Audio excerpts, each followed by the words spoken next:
This is Keith Kelly, Director of Athletics Communication, here on the 4th ever Hendrix Warriors Coaches Show, also known as the David Letterman Show to some of these coaches in the office. Here alongside head men's soccer coach Matt Kern, third year here at Hendrix. We're going to just give a little bit of a season recap thus far. Coach Kern started out the season with the 3-0 victory against McMurray, followed by a loss to Centenary 2 days later. First two games also known as also a part of the Hendrix Invite. What was your takeaway from the opening two games of the season?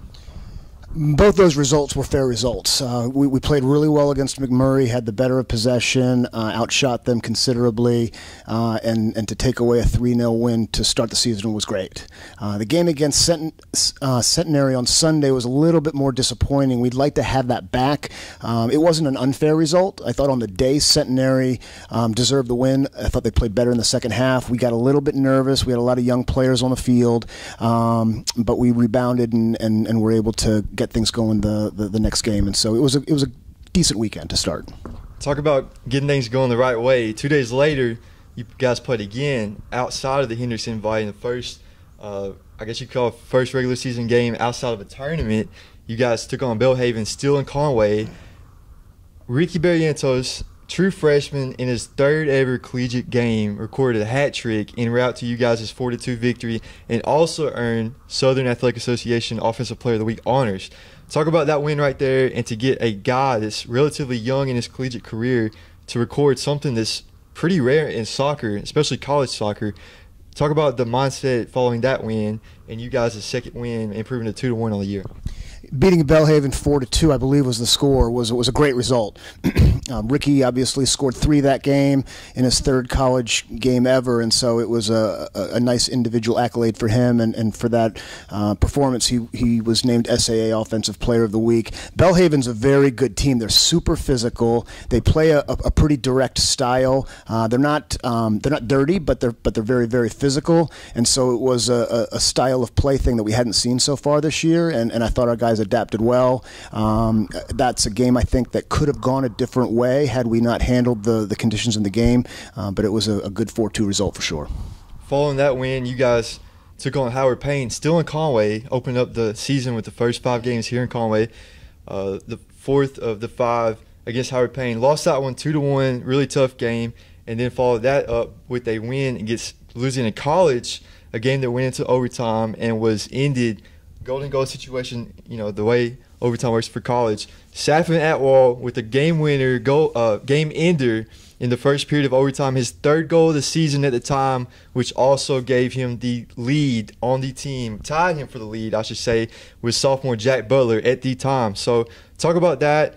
A really close loss to a Howard Payne team, and then following that up with a win against Louisiana College to get back on the winning side of things. Right. Howard Payne was good. They had a lot of technical players. They play a good brand of soccer. Try to move the ball around, and I think they went up 1-0. We equalized. They got the game winner late. Not an unfair result again, but again, one of those games we'd like to have back. But going into the Louisiana College game, it was kind of an up and down game. We were up 2-0 at the half actually, and conceded 2 goals, and it went into overtime. And in college soccer, overtime procedure is feast or famine. When you win it, it is absolutely exhilarating, and when you lose it, it's devastating. And on the day, we were on the positive side of that. Happy for Safin. This is his first year with our team. He's super athletic. He's a great young man with a very humble personality, and happy for him to get the game winner. After the victory, you guys drove to Memphis in one of the shortest destination road games I guess you guys got all year. Went to Memphis, took on the Mississippi University for women in the first game of the Rhodes tournament, and followed that up with the game against Webster 2 days later, and both losses. But Webster was a team that was undefeated at the time. They're now 8-2, really good team.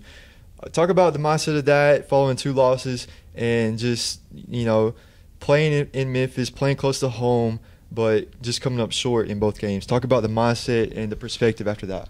Right, we've had an agreement with Rhodes the last couple years. We host a tournament the opening weekend, and they come in and they're the fourth team, and then we return the favor and go back to their tournament. The game against MUW was unfortunate. We just didn't play well on the day. They took advantage of a couple defensive lapses, and we got what we deserved. To be honest with you, we would like to have that one back, and we actually get another chance at them next Sunday. On the Sunday in Rhodes against Webster, we actually played pretty well. We conceded two pretty soft goals. They were very athletic and very organized. It was not an unfair result again. They're going to win a bunch of games, and I think contend to win they're in the St. Louis Intercollegiate Athletic Conference, and will be one of the top teams in that region, in that league. So it was a tough weekend for us, but we learned a lot. Following that loss, you guys opened up the conference play, fell to Birmingham Southern College, a game in which Birmingham Southern struck first. You guys equalized, and then they just managed a few more and went on to win. But the good thing about that is that was the first game in the conference. You guys have plenty of more to get back on the winning side of things. Look past that, you guys returned back home to Warriors Soccer Field, took on a pretty decent Ecclesia team, a team that's a Christian college, part of the NCCAA, defeated them 3-1. Tie ball game, scoreless ball game at the half, tied at 0. You guys scored. They had a chance for a penalty kick to tie it up. They missed, and then would score a goal to tie it up just a few minutes later. Had us scared. I thought we were going to extra overtime again. But you guys ended up winning 3-1. Junior Josh Robbins, freshman Ricky Barrientos again, and sophomore Jack Butler were the three that came through with a goal each. Assist by Jackson Goodwin, his fifth assist of the season, which gives him the honors of leading the conference in assists. Talk about that big win right there, and go ahead and give us a preview on the next game against Millsaps. Well, the Birmingham Southern game was a huge learning process for us. We conceded very early. I think it was the 3rd minute, and it was a soft goal. And we did well to come back to get the equalizer in the 17th or 18th minute. And as I tried to talk to a couple different colleagues about it, the first 30 minutes of the game was a very high-level Division III soccer match. I was really proud of how the guys were trying to play on both sides of the ball. And the truth of the matter is, Birmingham Southern just wore us down after that 30th minute, and we've got 5 or 6 guys who are pretty athletic in our rotation, and we've got 5 or 6 guys who are really technical but a little bit smaller. But we have to make sure that regardless of where you fall in that parameter, that mentally you're focused and dialed in for 90 minutes. And so we know we're capable of doing it, but we have to do it for the entire 90 minutes. Against Ecclesia, they were much improved. We'd beaten them 7-0 last year, and they came in here and were much more technical. We went up 1-0. I guess it was in the second half. It was 0-0 at the half, and we had the better of it. I felt we're better in possession. They actually had a guy sent off, and as happens in our game sometimes the team that's down a man all of a sudden finds extra energy, and that's exactly what happened. We kind of took our foot off the gas a little bit. They applied more pressure. They got a penalty. They missed it. They ended up equalizing, and a lot of teams would have folded in that situation, would have found a way to lose the game, and I was really proud of our young group to come back and get the go-ahead goal maybe in the 83rd minute, and then the third goal probably in the 87th, 87th or 88th minute, and they were good goals. And so we've got some good players. We're trying to play some good soccer, trying to learn how to defend as a group, and trying to learn how to stay focused for 90 minutes. Now, when you look at your roster, this isn't just your ordinary normal college team. This is a college team that contains 12 freshmen that play. The majority of those 12 play quality minutes. Out of your 33 total roster, you got 12 freshmen. Evan Trimble, son of women's head soccer coach Jeff Trimble, and Ricky Barrientos, who we talked about earlier, both lead the team, or 1 and 2 on the team, in minutes played with a combined 1,500 together.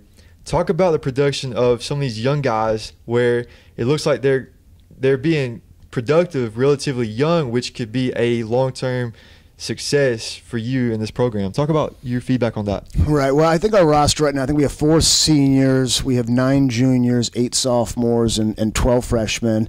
And our motto is, if you're good enough, you're old enough. and so we'll play you regardless of your year. Obviously, we take experience into consideration for the older players. Having said that, our group of 4 seniors have done a great job providing leadership within their class and the classes below them, really trying to have a selfless approach as to what's best for the team. I think right now we're starting 7 freshmen for most of the games, and we'll just continue to see how training goes, and the guys who have the best week of training end up in the first 11, and then we've played anywhere from some games we'll play 3 or 4 subs, some games we'll play 9 or 10 subs. It just depends on the scenario. Sounds good. Well, from everybody here in the athletics department, we want to wish you guys good luck at Millsaps this weekend, and we will see you guys next week, as that will do it here. The Hendrix Warriors Coaches Show. I can't even talk.